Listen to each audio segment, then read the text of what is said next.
Demain, le Quintet se court à Bordeaux.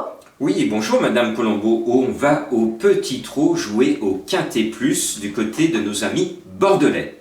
Alors en première position, vous mettez le 2, By and By. Oui, parce que j'ai l'impression que c'est le seul qui veut de la course. C'est un cheval qui a de la qualité, qui arrive en forme, et l'entraîneur est chaud bouillant. Il court pour la gagne, et si vous regardez bien au poteau des 25 mètres où on trouve les favoris, eh ben ces chevaux n'aiment pas gagner, sauf Grosweight, mais il l'a fait au trot monté, non pas à l'attelage. Voilà, donc c'est mon favori, ce numéro 2. En deuxième position, le 12, Cocktail Julino. Et oui, parce que je vous ai appris depuis longtemps une fameuse méthode, la méthode de la finale. Je vois le 2, donc la finale, le 2 appelle le 12, comme le 3 appellerait le 13, le 4, et ainsi de suite.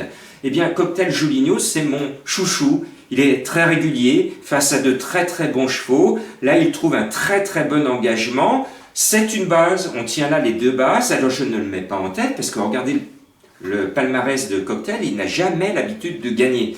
Donc, il va rester le bon pool leader, et on joue deuxième, on tient là un bon jumelé gagnant qui ne va pas être très rémunérateur.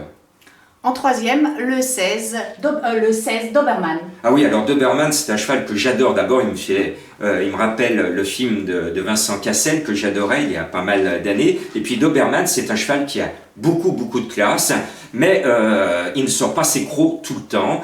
Il est parfois décevant. Franck Nivard l'entraîne, le cheval trouve un engagement idéal. Alors le patron n'est pas au sulky parce qu'il a d'autres courses, mais je pense qu'il dispose d'une toute première chance, mais c'est lui qui décide. S'il a envie d'y aller, il peut gagner. S'il ne se foule pas trop, il devrait être 3/4e.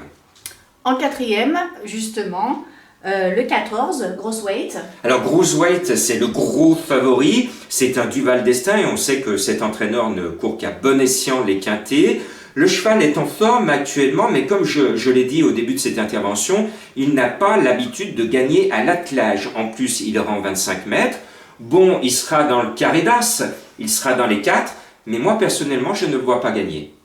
Et le 15, est-ce que ça va être votre bon copain?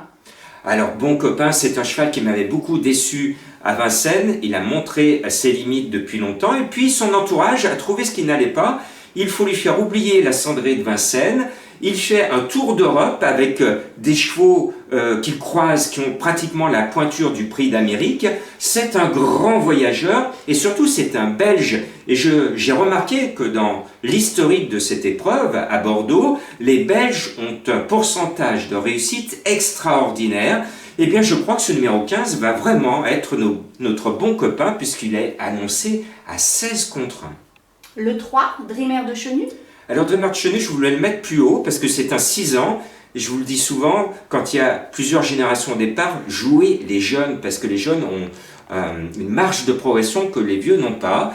Et j'ai appris que son entraîneur a une autre course dans la tête. Il ne le défère pas complètement des 4 fers. Et donc, cela limite un petit peu mon enthousiasme. Je l'aurais mis plus haut. Mais là, je pense qu'il peut quand même, sur sa valeur, finir 4/5e. Le 7. Alors le 7, c'est mon coup de cœur à moi. Achumpan. À vos souhaits, Madame Colombo. Merci Jean-Marc. Alors, c'est vrai que le cheval de Madame Colombo me permet souvent de mettre un cheval qui, sur le papier, n'a pas une première chance, qui a souvent un nom rigolo. Et puis là, c'est Atchoum. Regardez, le cheval est dans l'ensemble régulier. Il trouve un bon engagement. Et je me dis que les chevaux qui sont en tête, c'est de là que va venir la surprise. Eh bien, pourquoi pas, c'est Atchoum. Oui. Et pour finir, le 8, Be Unlimited. Alors lui, il ne peut pas rêver meilleur engagement. Il suffirait que vous rajoutiez un billet de 5 € dans sa tirelire, il serait obligé de reculer de 25 mètres. C'est l'engagement de sa vie. En plus, son entraîneur est en forme, si on regarde les statistiques quintées, et le numéro 8 est en forme toujours sur les statistiques. Bon, ben on y va. Il devrait finir dans les 5 premiers. D'accord. Alors pourquoi vous ne mettez pas l'As Vélo à Joy? Alors, ce numéro 1, il est hors forme, il a été malade récemment, mais attention, en plus il n'est pas déféré. Vous savez, au trot, un cheval qui n'est pas déféré a un peu moins de chance que les autres. Quoique, des fois, on en voit avec leurs chaussures qui font l'arrivée. Mais là, c'est un 10 ans. Alors, je ne vois pas ce numéro 1, mais c'est un conseil que je vous donne. Maintenant, en ce mois de novembre et en décembre, jouez ces chevaux de 10 ans, parce que dans un mois et demi, ils ne pourront plus courir en France. À partir du 1er janvier, ils vont être frappés par la limite d'âge. Ils ne pourront plus courir. Donc ces vieux chevaux visent les derniers engagements de l'année. Et ce 1 va se donner quand même à fond. Bon, le cheval n'étant pas au top, ce sera peut-être le coup suivant, mais attention aux 10 ans. Le 4, Babette de Banne. Ah, Babette, en plus on a une amie en commun qui s'appelle Babette, on lui dit coucou au passage. Alors elle a démontré beaucoup de qualités par le passé, actuellement elle encaisse mal ses durs combats, mais je sais qu'elle avait un autre engagement à Vincennes et elle a préféré figurer dans cette course, c'est une indication, et s'il y a une surprise, Madame Colombo, elle viendra de votre amie Babette. Le 5, Brooklyn Blue. Alors c'est un cheval qui revient gentiment en forme, mais je le trouve un peu limité et je n'ai pas trouvé de place sur mon ticket. Mais là encore, s'il devait y avoir une surprise à 50 contre 1, c'est le portrait robot du bon petit tocard. D'accord, et pourquoi on enlèverait le 6, Bayakos? Alors Bayoko Sato, c'est un cheval que je connais bien. Il vient de quitter les écuries de Franck Nivard qui a pressé le citron au maximum. Il lui a fait prendre tout son argent. C'est un cheval qui est devenu très décevant. Il en a marre et moi aussi j'en ai marre de le jouer. Bon, on ne met pas non plus sur le papier le 9, BPAM. Alors BPAM, quand j'ai lu les partants, il l'est déclassé. C'est l'un des meilleurs du lot. Le souci, c'est qu'il recule de 25 mètres pour pas grand-chose et en plus, il n'est pas déféré. On a l'impression que son entraîneur vise un autre engagement. Le 10, Chicago Blue, on l'oublie? Alors on l'oublie aussi parce que la dernière fois, elle a couru un 2100 mètres à Vincennes. L'objectif était de faire un chrono pour qu'il batte son record. Eh bien, il a raté complètement sa course. Il a couru comme un fer à repasser, c'est-à-dire tout doucement. Donc je ne le mets pas.